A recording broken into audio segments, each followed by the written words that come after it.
খারাপও লাগছে, হাঁটুর পায়ে ব্যথা, পাটা পুরো ফুলে যাচ্ছে, চলতে পারছে না। তো তার মধ্যে রাস্তায় আছে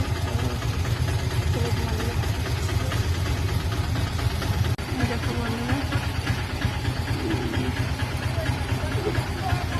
সকালে তুই যাবো পুরা যাবে, সামনে মানুষের দাঁড়ায় আছে, আবার ঘুরা যায়, এটাই একটা ভয়।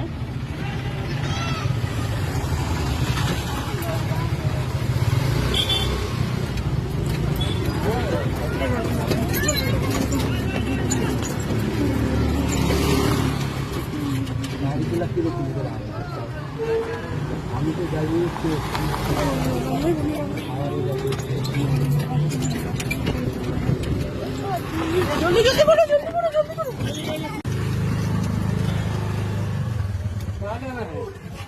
तरफ डाला था वो घूम रहा था ना, इसीलिए तो